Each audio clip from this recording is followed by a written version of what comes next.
Now you don't have to go far in Thailand to find some truly weird and wacky sights. Now just take a look at this. We're here at Wat Hua Krabu on the outskirts of Bangkok. Look around me and you'll see thousands of buffalo skulls. So let's dig a little deeper and find out what it's all about. The temple's abbot, Prakru Wibun Patanakit, is an avid collector. His hobby at the moment? A hoard of buffalo skulls, 8,000 or so to be exact. With horns still attached, you'll find them piled up wherever there's space. Why collect buffalo skulls, I hear you ask? Well, we'll get to that shortly. The abbot's penchant for collecting the rare, valuable and unusual landed him in hot water a few years ago when he turned the grounds of his Wat Hua Krabu into an automotive museum specializing in vintage Mercedes-Benz limousines. He was pilloried by the press, who claimed that monks, especially abbots, had no right to accumulate wealth on such a grand scale. Investigations were held and eventually he was exonerated, but today remains quite annoyed by the whole affair. All I was trying to do was establish a place where these beautiful old machines could be resurrected and preserved for posterity, instead of just being sold off as a scrap metal. People would bring me their old cars, and some mechanics, who were devotees of the temple, would teach novices the fine art of restoring antique motor cars. Well, eventually all the fuss died down and his superiors were convinced that his motives were pure, so now the temple has a veritable armada of vintage vehicles numbering about 100 that Prakru Wibun Patanakit has collected over the past 20 years. They can be admired by visitors to the temple, as well as being an ongoing commitment to the education of generations of novices for years to come.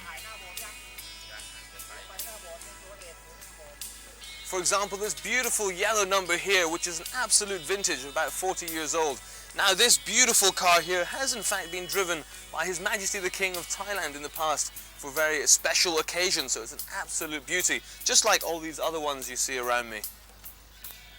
Now he can concentrate on his next pressing project, a grand monument to the Asian water buffalo, which has been having a bit of a hard time of late. About 400,000 buffaloes are slaughtered for meat each year. Most are females, many of them pregnant. The males are kept for their strength and then castrated to increase their size and value as draft animals. This then reduces the breeding stock even further.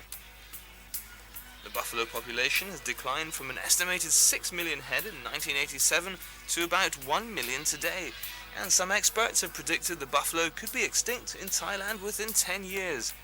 They may soon only be seen at the annual buffalo races at Chonburi, where they put on a riotous performance and are actually capable of quite a turn of speed.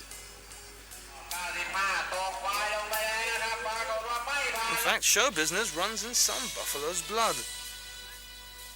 In 2001, a buffalo who had the longest horns of any of his kind in Thailand played a very significant role in the movie Bang Rajan, a rousing tale about the invasion of Thailand by Burma in 1767. The music in the film was composed and played by the famous Thai pop group Carabao, but sadly a few months after the film was finished, the buffalo died. He was given a hero send-off, and his funeral even made the newspapers and television news bulletins.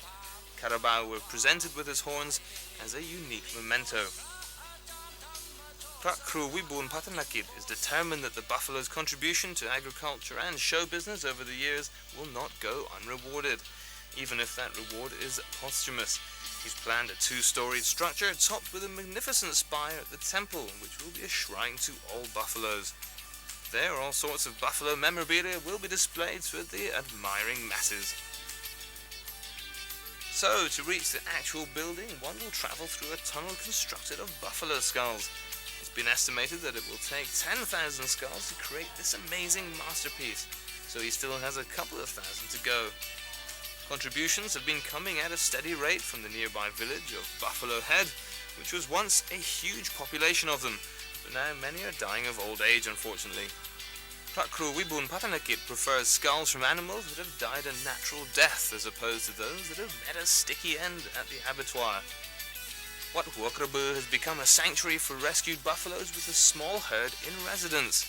Eventually their skulls will adorn the tunnel leading to this amazing looking shrine. But until then, this bizarre sight continues to intrigue children from a nearby school every time they visit this temple.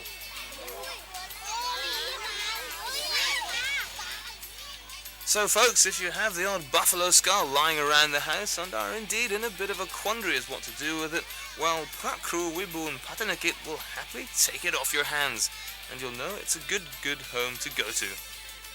Just give them a call on 02 415 0532 or 084 004 9989, or to get to Wat Hua Grabu, proceed along the Brahma 2 road until you reach Bankantian Chai Thale Road on Soi Tien Thale 19. And to prove that the abbot really was on the right track all along, we've learnt that many of the monks that indeed worked here under his tutelage have now left the monastery and set up their own garages, being very successful indeed. Well, I hope you've enjoyed the little tour we have around one of Bangkok's more interesting sites, and on that note, on this note, it's time to say goodbye.